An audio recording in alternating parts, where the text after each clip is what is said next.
রমাজানে আমলের দাম কত? বলে রহমতের নবী দোয়া করেছেন, রজবে বরকত দাও, শাবানে বরকত দান করো, রমাজানে বরকত দান করো। এ দোয়া করেন নাই? রমাজানের ব্যাপারে কি দোয়া করছেন? আল্লাহ আমার হায়াতটা বাড়াইয়া রমাজান পর্যন্ত পৌঁছাইয়া দাও। শাবানের বরকত দাও বললেন, রজবের বরকত দাও বললেন, কিন্তু রমাজানের বরকত দাও বললেন না কেন? অথচ রমাজানের বরকত আরো বেশি। কেমন বেশি? রমাজানে শয়তানের শিকল লাগানো, জাহান্নামের দরজা বন্ধ, জান্নাতের দরজা খোলা। রমাজান এমন বরকতের মাস যে রোজাদার ঘুমায় থাকবে তারপরও আমল নামায় সওয়াব। রমাজান এমন বরকতের মাস, একটা নফল আমল করবে রোজার মাসে ফরজের সমান সওয়াব পাবে। একটা ফরজ আমল করবে 70টা ফরজের সমান সওয়াব পাবে। নবীজি এজন্য রমাজানে বরকত দাও বলে নাই, নবীজি বলছে রমাজান পর্যন্ত পৌঁছাইয়া দাও। কারণ এত বিশাল বরকত আমি কাজ করিয়া নিব, এমনি হাওয়ার উপরে নিতে চাই না। আমি কাজের মাধ্যমে নিব, রোজা রাখার মাধ্যমে বরকত নিব। তাহলে রমাজানে নবীজি রমাজানের জন্য দোয়া করছেন, রমাজান যেন পাইয়া মরি।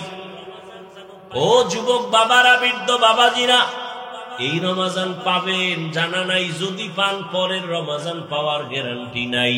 এত সুন্দর বরকতের মাস পাইয়াও যারা আমল করবে না, এদের মতো কপাল ভরা নিমক হারাম আর কেউ থাকতে পারে না।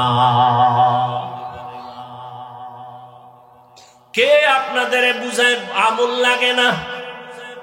অথচ আপনি আবার হাদিস হাদিস মানেন, বলেন কি মানেন? হাদিস হাদিসে কি আপনি পান নাই? কিয়ামতের ময়দানে আমার আল্লাহ ফরজ আমলগুলো ঘাটতি যখন হবে, নফল দিয়া ঘাটতি পূরণ করবেন। ফরজ আমলের ঘাটতি পূরণ হবে নফল আমল দ্বারা। আর রমাজানে নফল তো নফল না, একটা নফল ফরজের সমান। আমলওয়ালা আল্লাহর গোলাম আল্লাহকে মুহাব্বতের বন্ধনে আকৃষ্ট করার জন্য দুইটা আমল আছে মারাত্মক, যেই দুইটা আমলের দ্বারা আমার মাওলা বান্দার উপরে মায়ার নজর দেন। একটা আমল হলো নামাজ, আর একটা আমল হলো কোরআনের তেলাওয়াত। বুখারী শরীফের হাদিসে কুদসি, জমিনের মধ্যে আল্লাহর কাছে সব থেকে বেশি প্রিয় ওলি আউলিয়া যারা, যে কারণে আল্লাহ নিজেই বলেন নবীকে হাদিসে কুদসি, নবী জানায়া দেন আমার ওলিদের সাথে যারা বেয়াদবি দুশমনি করবে, আমি আল্লাহ তাদের সাথে যুদ্ধ করার জন্য রেডি। তাহলে ওলি আউলিয়া আল্লাহর কত প্রিয়। আর ওলি কারা? আল্লাহ নবীকে বুঝায়, নবী জানেননি ওলি কারা? এরা শুধু ফরজ আমল করে না, বেশি বেশি নফল আমল করে। বিস্তারিত বলার সুযোগ নাই রে বাবা। অতএব আমি অনুরোধ করে বলবো, দ্বন্দ্ব চাই না, ঝগড়া চাই না, দূরত্ব চাই না, হিংসা চাই না, সমাধান চাই। আধা মিনিটে বলে যাব, ও সিরাজগঞ্জের মুসলমানদের কাছে, দ্বন্দ্ব ছেড়ে দেও, আমলের লাইনে আগাও। হিসাব কম কইরা আমল করো, বেশি করো, করতে থাকো করতে থাকো। এই জন্য বলবো, 8 রাকাত তারাবির উপরে তুমি মান্যত কইরো না যে এর উপরে পড়বই না। হ্যাঁ, যদি তুমি মনে করো তুমি 8 রাকাত তারাবি পড়বা, এর বেশি তারাবি 1 রাকাতও পড়বা না। ওই ভাইজানের কাছে আমার অনুরোধ, বিনয়ের সাথে আমি ছোট হিসেবে অনুরোধ করব, যদি আপনি 8 রাকাতের বেশি তারাবি পড়বেন না বলে পাক্কা এরাদা করেন, ঠিক আছে, আমি আধা মিনিটের জন্য আপনার কথা সাপোর্ট দিলাম। তবে আমার অনুরোধ হলো আপনি 8 রাকাত তারাবি হিসাবে পড়েন, ঠিক আছে, মেনে নিলাম। বাকি 12 রাকাত নামাজও ছাড়িয়েন না, আপনি নফল হিসাবে বাকি 12 রাকাত পড়েন। কারণ রমাজানের একটা নফল ফরজের সমান বরকত। আগামী রমাজান পাবেন কিনা গ্যারান্টি নাই। জিদ কইরা, রাগ কইরা, অভিমান কইরা আমল থেকে আপনি দূরে সরবেন না, অনুরোধ করে গেলাম। কার সাথে আপনি রাগ কইরা এরপরে আপনি আমল ছাইরা দিতেছেন? মেনে নিলাম আপনি 8 রাকাত তারাবি পড়েন, পড়েন, আপনার সাথে তর্কে জড়াবো না। বাকি 12 রাকাত নফল হিসেবে পড়েন। ছাড়েন কেন? এই রমজানের বরকত আর একবার পাবেন বলে গ্যারান্টি আছে? কার সাথে জিদ করে আমল থেকে দূরে যাচ্ছেন? কার সাথে রাগ করলেন আপনি? মেনে নিলাম আপনার 8 রাকাত, দ্বন্দ্ব নেই, আপনার সাথে তর্ক করে আর আমার সময় নেই। তর্ক করা ভালো না, পরিণাম ফল ভালো হয় না তর্কের কারণে। মেনে নিলাম আপনি 8 রাকাত পড়েন, বাকি 12 রাকাত আপনি পড়েন, নফল হিসাবে পড়েন। আর সে 8 রাকাতই পড়ে যদি আবার ভাব থাকে আমি 8 রাকাতও বরবাদ। যদি ভিতরে ভাব আইসা যায় আমি তাহলে 8 রাকাতও বরবাদ। আল্লাহ হেদায়েত দান করুন।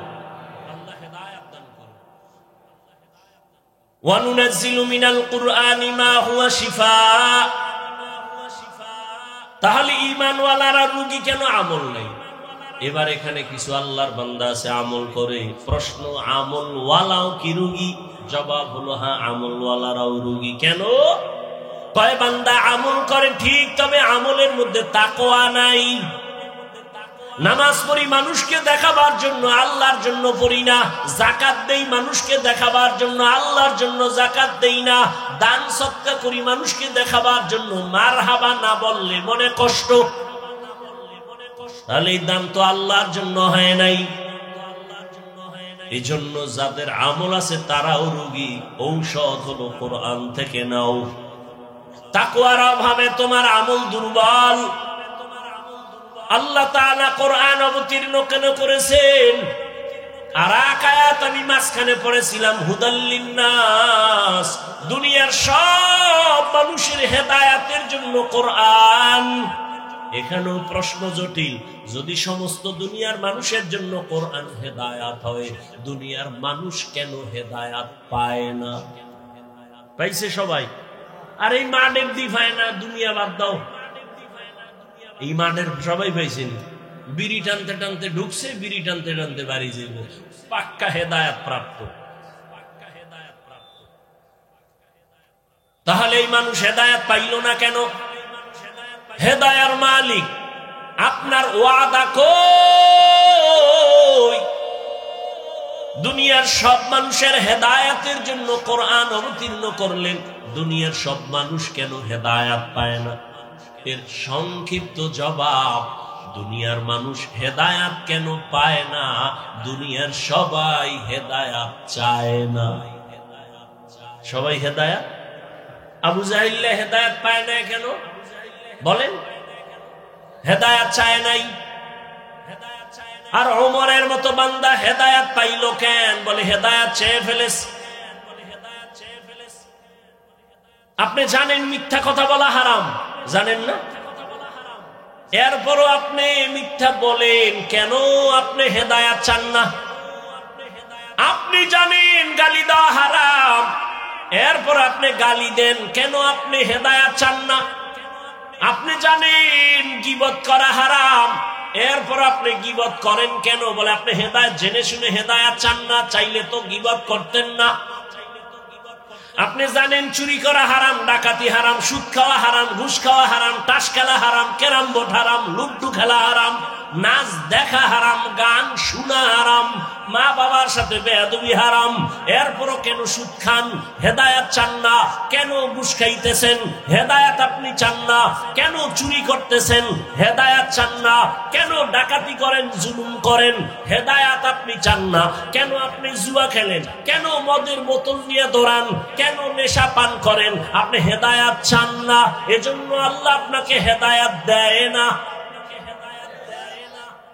আপনি যদি চাইতেন তাহলে আল্লাহর কাছে বলতেন, আলেমদের কাছে দোয়া চাইতেন, হুজুর আমি যেন নামাজ পড়তে পারি, আমি যেন মিথ্যা থেকে বাঁচতে পারি, আমি যেন হারাম থেকে বাঁচতে পারি। এমন কুলাঙ্গার এই জমিনের মানুষ যে এমন অবস্থা হলো, নিজে হারাম খাইয়া মরলে তো এক ঝামেলা শেষ, কিন্তু না, ঘরের বিবিটাকেও মেহের মুসিবতে ফেলে মরে যায়। সন্তানগুলো লজ্জায় কারো সামনে মুখ দেখাইতে পারে না, কারণ বাবা এত জালেম, ওর সন্তান কেউ পছন্দ করে না। বাবা হারাম টাকা দিয়া সন্তানকে খাওয়াইয়া বড় বানাও, সন্তানের অপরাধ কি? তাকে হারাম খাওয়াও কেন? তোমার স্ত্রীর অন্যায় কি? তারে কেন হারাম টাকা দিয়া তুমি সংসার চালায় তারে খানা দিয়া রক্ত নাপাক করো? গন্ডায় হিসাব দিতে হবে। আল্লাহ হেদায়েতের জন্য কোরআন দিলেন, দুনিয়ার সবার পায় না কেন? দুনিয়ার মানুষ হেদায়েত চায় না। আসেন আমার প্রথম আয়াতে, হুদাল্লিল মুত্তাকিন, আল্লাহ কোরআন অবতীর্ণ করেছেন মুত্তাকিন যারা, তাদের হেদায়েতের জন্য।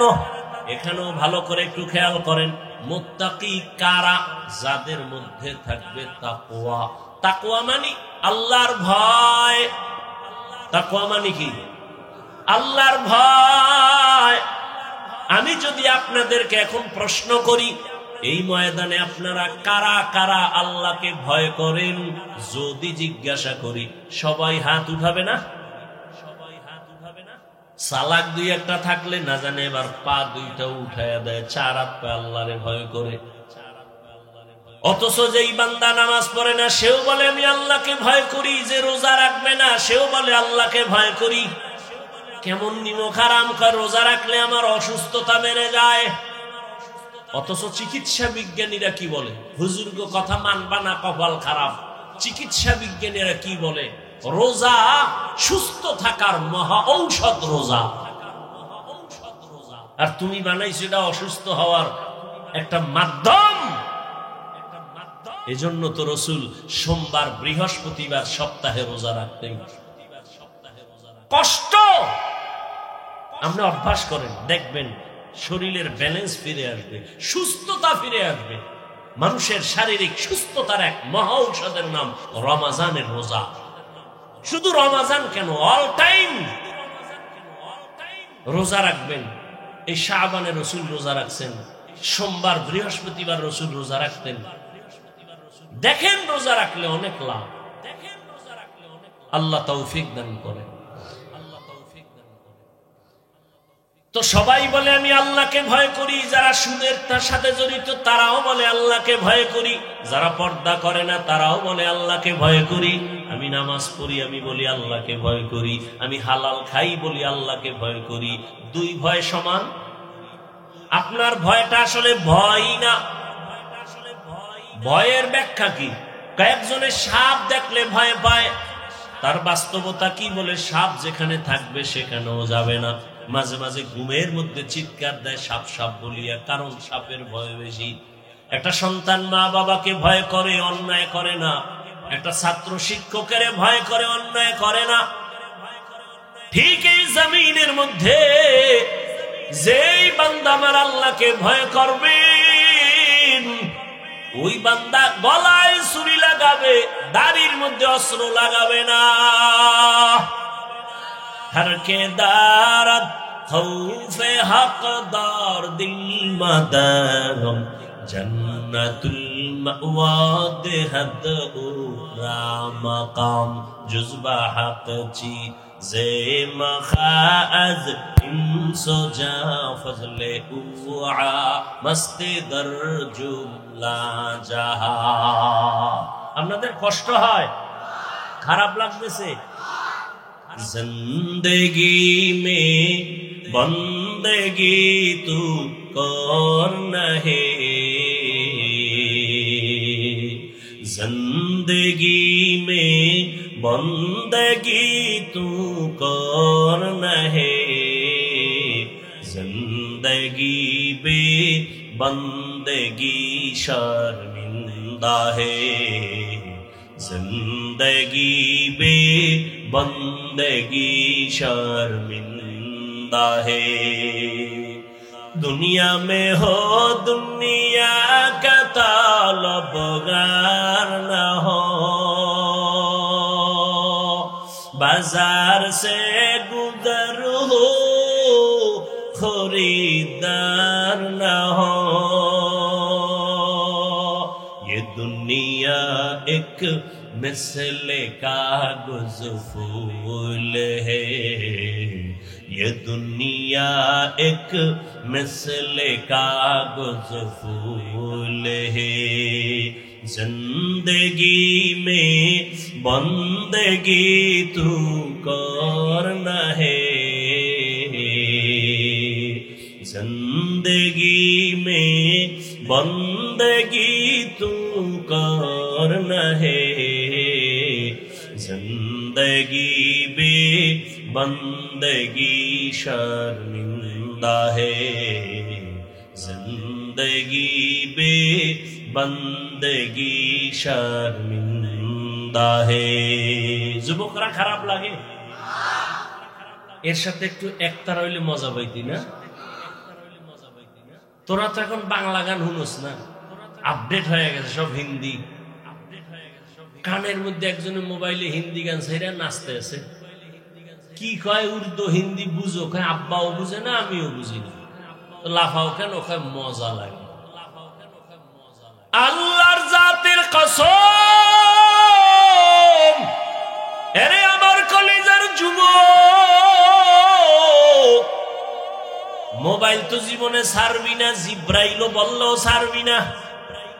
যেহেতু ওটা নিয়ে মরবি, তবে আমার মাঝখানে আবদার, প্রতিদিন না মাঝে মাঝে মাঝে মাঝে যখন রাতের বেলা মোবাইলের ডিউটিটা শেষ করছো, এখন ঘুম যাবি যাবি বাপ, মোবাইলের ডিউটি শেষ, সারা রাত ডিউটি ছিল, যখন তুই শেষ করে ঘুমাবি, আমার একটা অনুরোধ, মাঝে মাঝে প্রতিদিন ওই ইউটিউবে ঢুইকা সার্চ দিবি কোরআনের তেলাওয়াত, দেখবি মক্কা মদিনার ইমাম সাহেব সেখানে হাজির।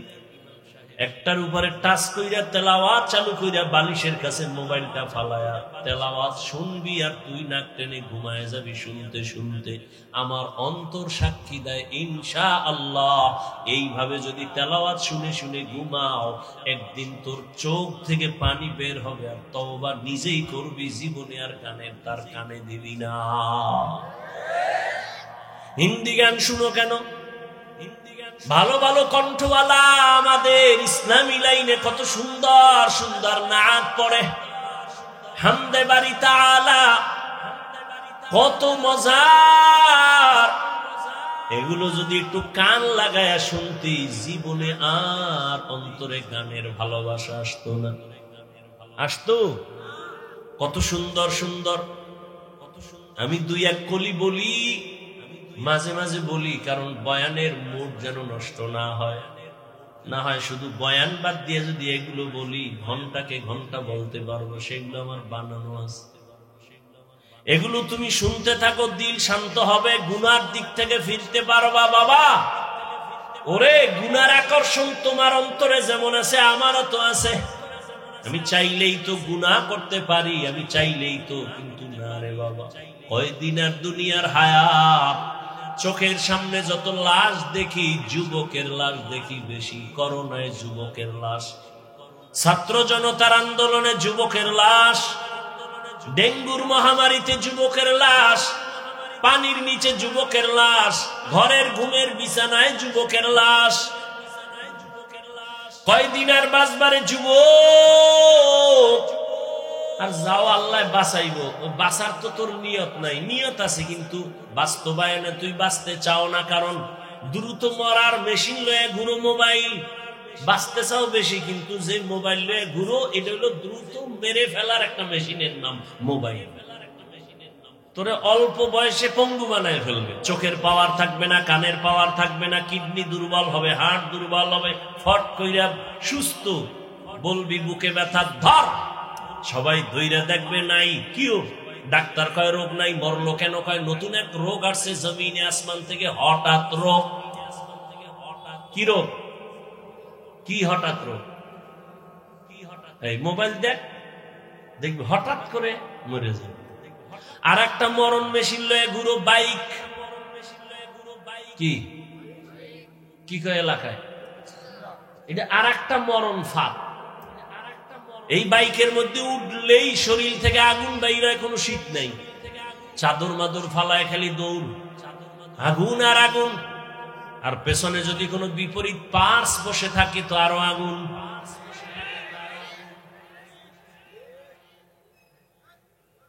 সকাল 10টায় ঘুম থেকে উঠে আম্মু কি আমি একটু যমুনার পারে যাব। কেন? বলে আমার বন্ধু ডাকছে, দেখা করে চলে আসবো। কয় টাইম লাগবে? বলে 1 ঘন্টা। মা বলে দ্রুত চলে আসবি। বাইকটায় উঠে দৌড়। মায়ের কান সজাগ, বাবা আমার 1 ঘন্টা টাইম দিছে। ঘন্টা পেরিয়ে 2 ঘন্টা হলো, সন্তানের খবর নাই। 3 ঘন্টায় গিয়া মায়ের অন্তরে একটা বাড়ি মারছে। মোবাইলটা হাতে নিয়ে টেলিফোন করলো, সন্তানের মোবাইলে রিং হয়, কেউ ধরে না। কয়েকবার দেওয়ার পরে হঠাৎ করে কে যেন রিসিভ করে বলে, কে তুমি? বলে আমি মোবাইলওয়ালা ছেলের মা। ওর বাবা নাই, আছে, দাও। বাবারে যখন দিছে, দেখো কে তোমার ছেলের মোবাইলটা ধরছে, তাড়াতাড়ি ধরো। ধরার পরে বলে, কে তুমি? বলে মোবাইলওয়ালার বাবা। বাসা কই তোমার? কয় সায়েদাবাদের পাশে। কয় দৌড় দাও। যমুনার গোল চক্করের মধ্যে হুন্ডা এক পার্শ্বে পড়ে আছে, তোমার সন্তান আর এক পার্শ্বে লাশ হয়ে আছে, রক্তকরণ হচ্ছে। তাড়াতাড়ি লাশটা নিয়ে যাও, দেরি করিও না, তাড়াতাড়ি নিয়ে যাও। বানায় বলতেছি, ও যুবক, বাঁচতে চাও অনেক দিন, কিন্তু দ্রুত মরণের মেশিন লয়ে ঘুরো রে বাবা। কে তোমাকে বুঝাবে? যে বুঝাইতে যায় তাকে তুমি দুশ্মন মনে করো। সিরাজগঞ্জ জেলার ঘটনা বলবো না। এক যুবক সন্ধ্যাবেলা হিসাব বাবাকে বলে, আমারে 10,000 টাকা দাও। বাবায় বলে দিব না। বাবায় জানে এখন টাকা দিলেই ও নেশা করে, আড্ডায় যাবে, নেশা করবে। বাবায় কইছে যখন দিব না সন্তান, তখন রাগে আইসা বাবারে মায়ের শুরু করেছে। মারতে মারতে বাবাকে রক্তাক্ত করে। মা আসছে ফিরাইবার জন্য, মাকেও লাথি মেরেছে। শেষ পর্যন্ত ঘর থেকে বের হইয়া বাইকটা নিয়ে বের হয়ে গেল। মা দরজা আটকাইয়া মাওলারে কয়, আল্লাহ, ওই সন্তান আর আমার ঘরে ফিরাইয়া দিও না, আমার দরকার নাই, এখানে মইরা যাব, তারপরে সন্তানের মা ডাকার শুনতে চাই না। একজন আল্লাহর ওলি আমাকে ঘটনা বলছেন। তিনি কয়েক মাস আগে দুনিয়া থেকে বিদায় হয়ে গেছেন। বাংলাদেশের একজন বড় বুজুর্গ আল্লাহওয়ালা। ওই আল্লাহওয়ালার ভক্তবৃন্দ ওই নাটোর সিরাজগঞ্জে হাজারো হাজার, অভাব নাই। এরে আল্লাহর বান্দা, ভালো করে বুঝো, এখনো সময় আছে, তওবা করে নেও। এই যে আমি এতক্ষণ বয়ান করতেছি, অনেকে কি কি জানি ভাবতেছো না। আমি কিন্তু একবারও বলি না সব হুজুর হয়ে যাও, একবারও বলি না আমার মতো 5 কল্লি টুপি লাগাও। আমি কওমি মাদ্রাসার তাজা সন্তান, একবারও বলি নাই তুমি কওমি মাদ্রাসায় যাও। আমি তাবলীগের লাইনের সন্তান, একবারও কিন্তু বলি নাই তুমি তাবলীগে যাও। আমি পীর সাহেবের মুরিদ। আমি শুধু মুরিদ না, বাংলাদেশে যারা পীর মুরিদি ওলিয়া উলিয়া মানে না, তাদেরকে আমি চ্যালেঞ্জ দিয়েছি, আল্লাহর জাতের কসম, যারা বলে পীর আউলিয়া মানে না, ওরা কোরআন মানে না, বুখারী মানে না, ওরা এমন ভণ্ড, ওদের যারা ভণ্ড বলবে না তারাও ভণ্ড। যারা ওলিয়া উলিয়া মানে না, ওরা কোরআন মানে না, বুখারী মানে না। কিন্তু আমি একবারও কাউকে বলি নাই তুমি পীরের কাছে যাও। তাহলে আমি এত চিল্লাইয়া বয়ান করার মূল টার্গেটটা কি আমার? 1 মিনিট পরে আমি বলতেছি, যুবক বাবারা, তুমি স্কুলে পড়ো, কলেজে পড়ো, চাকরি করো, ব্যবসা করো, কোনো বাধা নাই রে বাবা। আমি দোয়া করি, কলিজা দিয়া দোয়া করি রে যুবক, তুমি স্কুল কলেজে পড়ে একজন ডাক্তার হও, ইঞ্জিনিয়ার হও, প্রফেসর হও, ব্যবসায়ী হও, চাকরিজীবী হও, তবে আমার একটা ছোট্ট দাবি, তুমি কোনদিন বেয়াদব হইও না রে বাবা। বলবা হাফিজ ভাই বেয়াদব হব না, তার ব্যাখ্যা কি? 3টা জায়গায় বেয়াদবি করবা না তো ধ্বংস, মরার আগেই তুই শেষ। মরবি না কিন্তু ভুগতে থাকবি, ধুকে ধুকে কষ্ট পাবি। 3 জায়গায় বেয়াদবি করলে তোর জীবন বরবাদ, রুহু থাকবে, দেহ থাকবে না। 1, মা বাবার সাথে বেয়াদবি করা যাবে না, করলেই তোর জীবন ধ্বংস। 2, শিক্ষকের সাথে বেয়াদবি করা যাবে না। 3, উলামায়ে কেরামের সাথে বেয়াদবি করা যাবে না। যদি মা বাবার সাথে বেয়াদবি করার বরদোয়াটা চলে আসে, কোন মা বাপ বরদোয়া দেয় না, যখন কষ্ট পায় বলে আহ এটা একটা আগুন। এই আগুনটা তোর কপালে যদি লেগে যায় তোর কপাল বন্ধ। শিক্ষক যদি তোমার আচরণে কষ্ট পায় বলে এই কষ্টের নিঃশ্বাস আগুন হইয়া তোকে ধ্বংস করে ফেলবে। ওলামায়ে কেরাম কষ্ট পেয়ে যদি নিঃশ্বাস পেলে তোমার জীবন ধ্বংস হয়ে যাবে।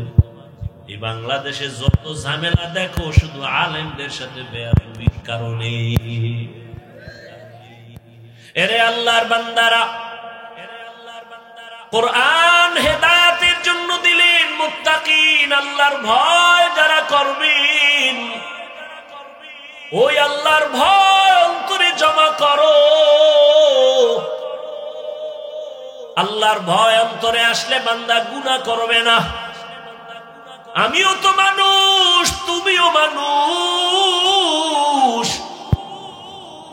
আমি চাইলে দাড়ি কেটে প্যান্ট শার্ট টাই পরে চলতে পারি, কেউ আমাকে বাধা দিবে না। কিন্তু না, শীতের মধ্যে ঠান্ডা পানি দিয়া অজু বানাইয়া নামাজ পড়া যে কত কষ্ট, তারপরেও নামাজ ছাড়ি না রে বাবা। দাড়ির কারণে যৌবনের ভাব চলে যায়, কম বুঝি না, পাগল হই নাই রে যুবক, মেধা নষ্ট হয় নাই। আমি যদি এখন দাড়ি কাইটা চলতাম কেউ আমারে বাধা দিত না। আমি যদি প্যান্ট শার্ট টাই পরে চলি কেউ বাধা দিত না। কিন্তু না, টুপি মাথায় দেই, নামাজ ছাড়ি না, বেপরদায় চলি না। কারণটা কি?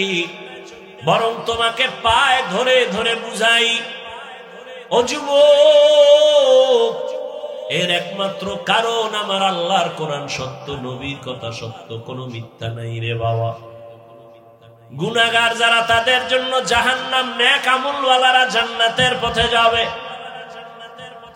ও আমার যুবক, জবানটা খুলে জবাব দাও, আল্লাহর কোরআন তোমার ঈমান কি বলে? কোরআন কোনো ভুল আসেনি? এবার আবার বলো, কোরআনের মধ্যে জান্নাতের বয়ান আসেনি? বলো, কোরআনে জাহান্নামের বয়ান আসেনি? কে জান্নাতে যাবে কে জাহান্নামে যাবে আল্লাহ তাও বলেছেন, ইন্নাল আবরারা লাফি নাঈম ওয়া ইন্নাল ফুজ্জারা লাফি জাহিম। নেক আমলওয়ালারা জান্নাতি, গুনাহগার যারা তারা জাহান্নামী। জান্নাতটা কেমন আরামের ঘর আল্লাহ তাও কোরআনে বয়ান করেছেন, জান্নাতিন তাজরি মিন তাহতিহাল আনহার। জাহান্নামটা কেমন ভয়ঙ্কর আল্লাহ তাও বয়ান করেছেন, ওয়াইলুল লিকুল্লি হুমাযাতিল লুমাযা আল্লাযী জামা'a মালাহু ওয়া আদ্দাদা ইয়াহসাবু আন্না মালাহু আখলাদা কাল্লা লা ইউনবাযান্না ফিল হুতামা ওয়া মা আদরাকা মাল হুতামা নারুল্লাহিল মুকাদা। ও যুবক, মোবাইলে বাংলা কোরআন ডাউনলোড করো না, জীবনভর তো খালি আকামি করলি। ভালো দিয়ে একটা কাজ কর, বাংলা কোরআন লেখা কোরআন মোবাইলে ডাউনলোড কর। মাঝে মাঝে রাতের বেলা শুয়া শুয়া কোরআন শরীফের বাংলা তরজমা দেখবি, মাঝে মাঝে ওয়াইলুল লিকুল্লি হুমাযা সূরাটার তরজমা পড়। আবার একদিন সময় পাইলে আরেকটা সূরা পড়ো, আল কারিয়াতু মাল কারিয়া ওয়া মা আদরাকা মাল কারিয়া। আর একদিন সময় পাইলে আবার আরেকটা সূরার বাংলা তরজমা পড়িও, কুল ইয়া আইয়ুহাল কাফিরুন লা আ'বুদু মা তা'বুদুন।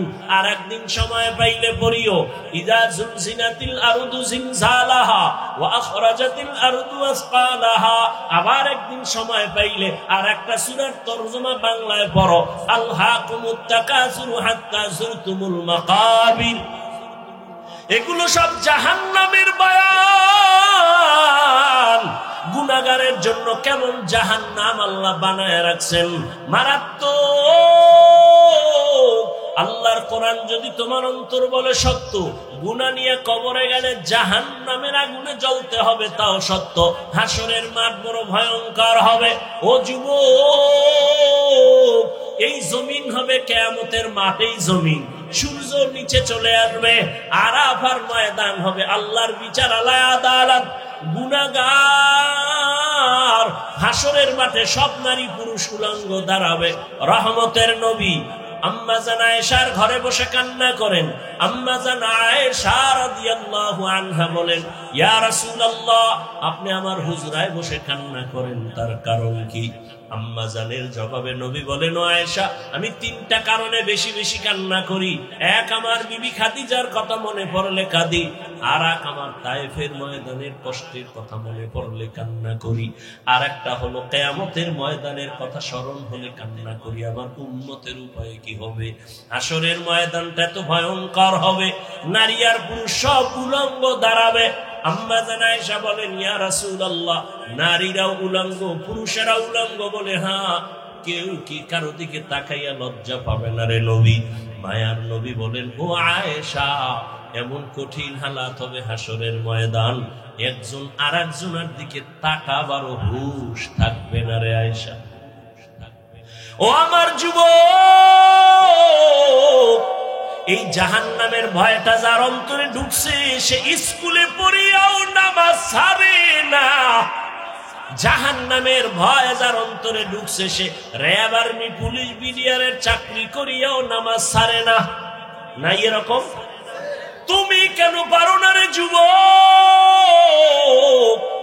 তোমার মতো যুবক রাস্তায় গাড়ি চালায়, নামাজ পড়ে, নদীর মধ্যে মাছ ধরে, নামাজ পড়ে, রাস্তায় গাড়ি চালায়, ময়দানে কৃষি কাজ করে, নামাজ পড়ে, স্কুলে পড়ে, কলেজে পড়ে, নামাজি অভাব নাই ছাত্র।